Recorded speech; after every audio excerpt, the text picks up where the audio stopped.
look at the actual operation in working safely and efficiently. We're going to talk an awful lot about communication.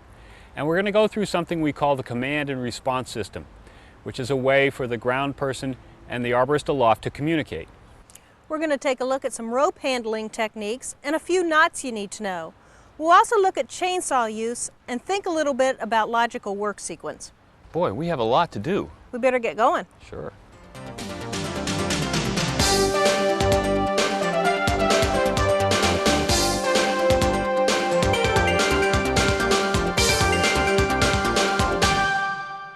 One of the first things a ground person might do when arriving at the job site is assist the climber in getting into the tree. There are a number of ways we could do this. Might use a ladder propped against the tree to get the climber into the tree, or the climber may actually climb from the ground. If the climber is going to climb from the ground, he's going to be secured from the moment he leaves the ground. Assisting us with the climbing today is Ken Palmer of Arbor Master Training. Ken, glad to have you here. Glad to be here, Peter. Nice to have you. What we're going to demonstrate first is a means for Ken to body thrust into the tree, using me to take slack and to give him a little bit of muscle assistance. Ken, if you would explain that. Okay, I've got my Blake's hitch tied here on the climbing line, and I've got a micro pulley on the climbing line itself, just below the climbing hitch. I've got it tethered in this case with a dog leash snap. So as you keep tension, and actually what you're going to be doing is tending the slack as I climb, okay?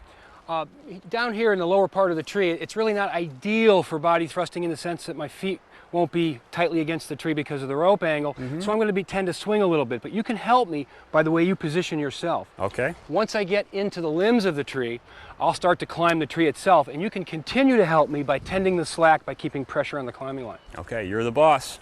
All right, Peter, let's do it. Climbing.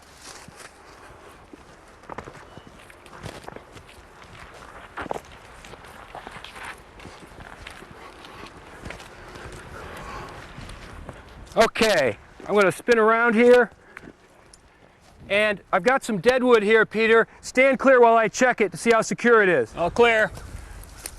Okay, I think it'll be all right. You can continue to tend my slack and I'll climb.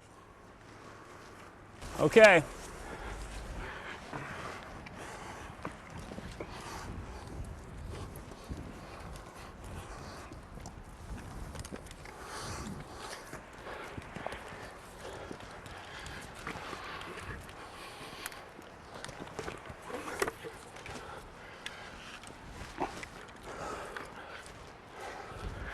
Okay, very good. Thank you, Peter.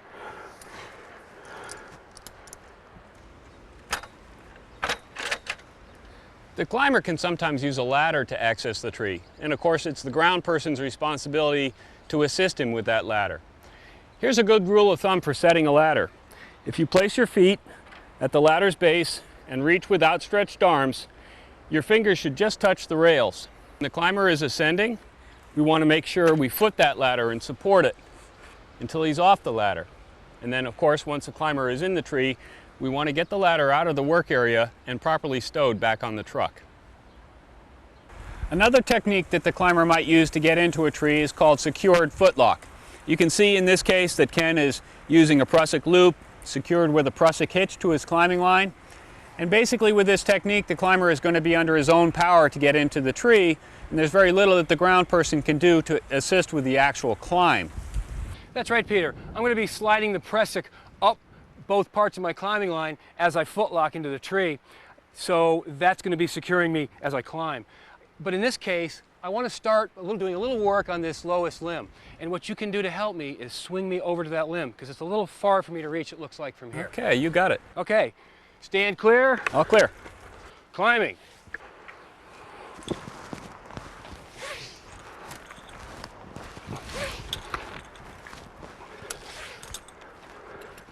Okay, Peter, you want to swing me over there?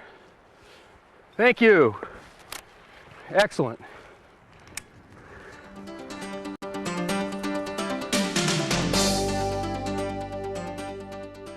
Now that we have Ken in the tree, we've gone ahead and installed a second climbing line, which we call the access line.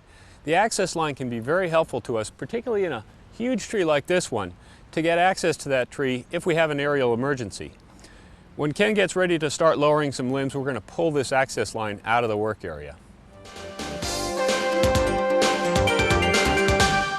While the climbers are getting set up in the trees, there's a lot of things that we can be doing on the ground to get ready. We want to get the tools off the truck and start setting up our work site. We've also taken our rescue bag off the truck. The rescue bag has some climbing gear and a first aid kit, and we're going to need this to be ready in case there's any emergency. We've also set up a refueling area here. You can see we have a tarp and we've set it up in a mulched area. We want to make sure we avoid getting any kind of fuel or oil mix on the pavement or on the lawn. Now with us today we have Tim Ard of Forest Applications Training Incorporated, and he's going to tell us a little bit about refueling and maintenance before operation. How you doing, Tim? Great, Sharon, thanks. Well, since we have our work area all set here, we also want to think a couple things as far as you never want to be smoking or have any type of flammable item around your fueling area, and always move your fueling area about 10 feet away from your work site if possible there. As we start to look over our saws here, it's a good time to make a quick check of any items that may be missing or cracked or loose screws, this type of thing. Also, we can do a quick check of our chain tension here to make sure that it's snug and ready to go for our operators. And here we want it just to be snug back into the bar and move freely around with a gloved hand. And here as we start to inspect, we want to make sure too that our fuels and oils are in good shape. In the reservoir here on the front is where your bar lubricant is applied, and here on the rear is the fuel cap and opening here. We can apply the oil as well as the fuel mix, and then making sure there's no spills here in this area, just take a quick wipe with a rag. As you put the caps back in, you want to make sure that they seat tightly and no chance of leak there for the fuel or oil. Once all of that is prepared, we can quickly get our saws ready, and this climbing saw is ready to go up the tree to the workers. We can start it up and shut it back off, making sure it's going to start up easily for them in the process.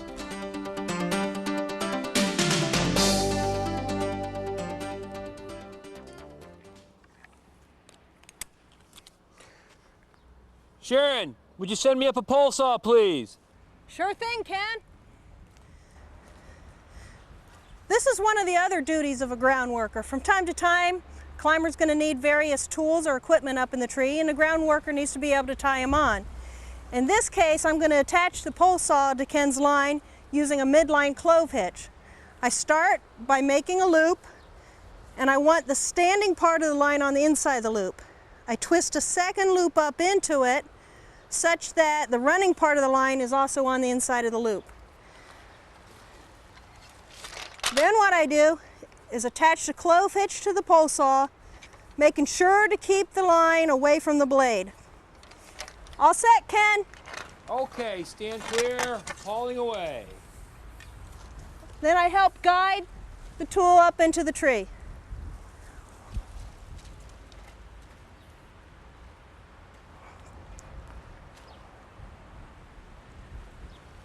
Now after the climber detaches the tool, a lot of times there'll be a bight of rope hanging down, and it helps if the ground worker pulls the slack out of the line.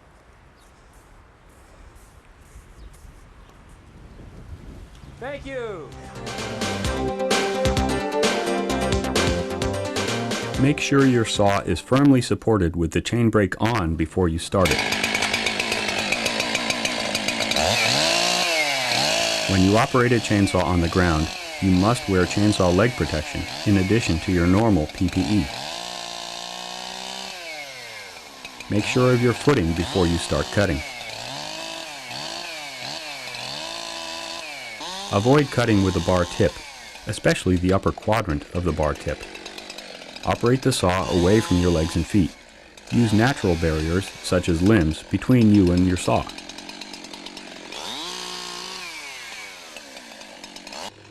Running a chainsaw in a tangle of brush introduces kickback hazards, trip hazards, and struck-by hazards from limbs under tension. Trees, segments of trees, limbs or saplings bent under tension have to be cut with caution.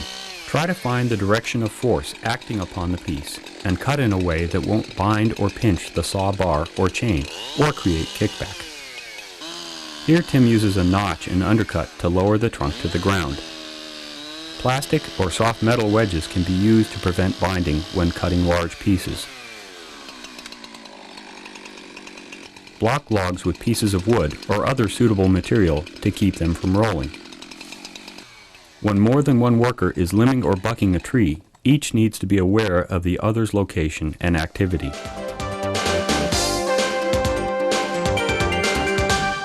Out here on a tree crew, it takes a lot of coordination and communication between the people aloft and the people on the ground. As a ground person, you need to know when it's safe to enter the drop zone under a tree and when it might not be. And the climber obviously needs to know where we are on the ground at all times. So we use a verbal command and response system to communicate. We use commands such as stand clear from the climber, all clear from the ground person to indicate when it's safe to get in under the tree and when it's not. There are some instances where we can't use a verbal command and we have to use hand signals, but the principle is the same. All right, stand clear. All clear.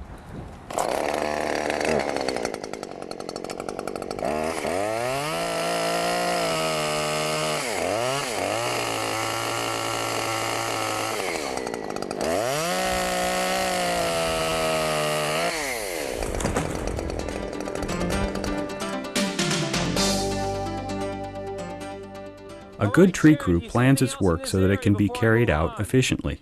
The work you do on the ground must be coordinated with what's happening in the air. Depending on the site, it may be safe and efficient for you to prune what you can on nearby trees while the climber is still getting into position. So long as you can make proper pruning cuts, this increases the overall efficiency of the job. Once the work is underway, your goal on the ground is to try to keep pace with the work in the tree. For pruning, this means keeping the area under the tree relatively clear of debris, but staying out of the landing zone when limbs are being cut. For a rigging operation, this means trying to keep the landing zone clear of large entanglements, keeping the climber's line clear of brush, and sending up and handling lines. The climber or bucket operator typically prefers to remove large pieces to speed the job along. That means that on the ground, you will have to clear brush, cut up wood, and reduce large pieces for the chipper. Think about a logical work sequence when you are inspecting the site and developing a work plan.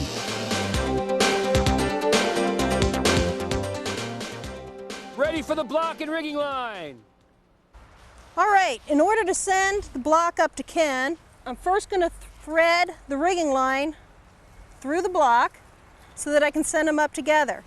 After I thread it through, I'm going to put a slip knot in the end so that the line can't pull back through. I make a loop, pull a bite through the loop, tighten it down. That stops the line from going through. Now, to attach the block to Ken's climbing line, I'm going to use a sheet bend. That's probably the most common knot used for sending a line up to a climber. Once again, I make a loop, thread the other line up through the loop, around the standing part, back down through the loop, dress and set the knot. Block's on, Ken! Okay, hauling away, stand clear. All clear!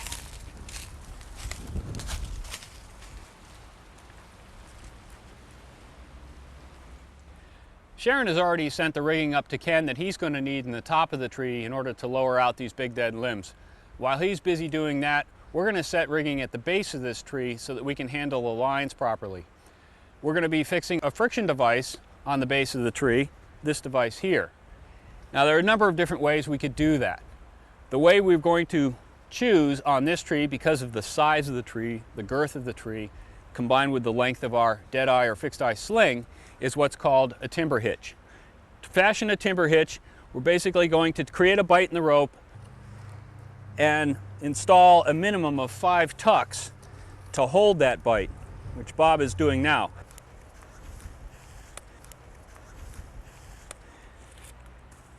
There are alternatives for fixing something on the base of the tree.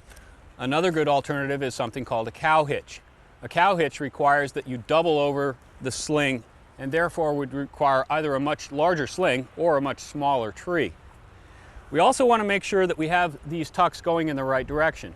We're going to be pulling on this line off to your right, therefore we want the tucks going to the left. That way we can pull against the bite in the rope. Pulling into the bite of the rope would have a tendency to loosen this attachment. Another useful knot for creating an anchor point on a tree is called a cow hitch. A cow hitch might be used with a block by the climber up in the top of the tree, or by us ground people down at the base of the tree with a friction device. To tie a cow hitch, you start out with a bight in the rope long enough to reach around the trunk you want to tie it on. The bight goes around, the block and the tail go through that bight, and then you want to cinch the block up tight to the tree.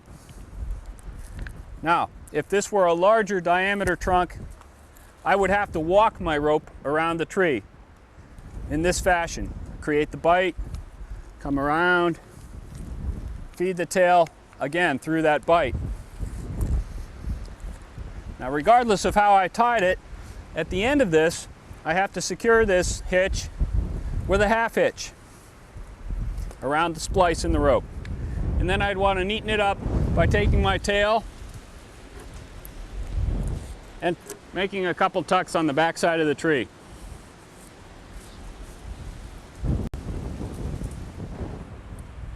On the ground, we lower limbs using friction.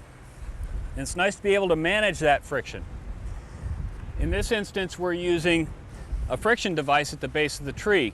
There are several advantages of using a friction device over taking wraps around the tree, sometimes called spiral wraps. Those advantages include less wear and tear on the rope, easier setup and dismantle. You can get from one set to the next set much more quickly, and the ability to add and subtract friction to suit our needs. Line handlers have to communicate well and coordinate their actions to protect people and property.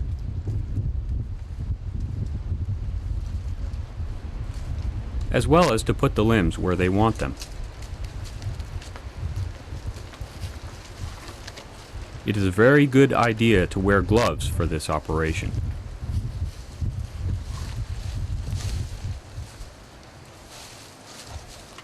Ken's getting set up for his next cut, and I want to get the lowering line back up to him.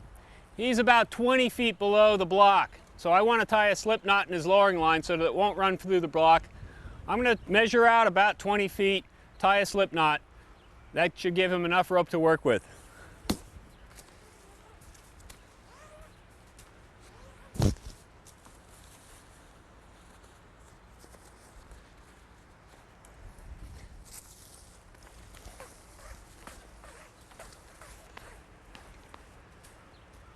Now when Ken's ready, he just gives a little tug on that line and that slip knot comes right out.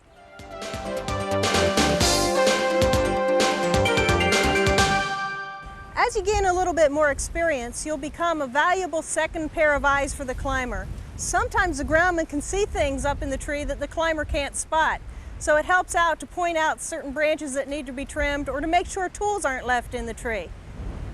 All right, Sharon, do you see anything else in this area before I move on? This section looks pretty good. You got one more out that way and two on the back side. All right, I see those. I'm going to move on then. Stand clear. All clear. By reviewing this video and Workbook Chapter 4, you should know the proper way to raise and lower, set and stow a ladder. Be able to demonstrate proper chainsaw fueling and field maintenance. Understand the proper techniques for limbing, bucking, and cutting limbs under tension. Be able to use the command and response system to communicate with workers aloft. Understand how to handle lines in simple rigging situations. And be able to assist the climber or aerial lift operator. As you can see, there's a lot to learn about tree care operations and coordinating work with the arborist aloft. On behalf of the NAA, And the ISA, please work safely.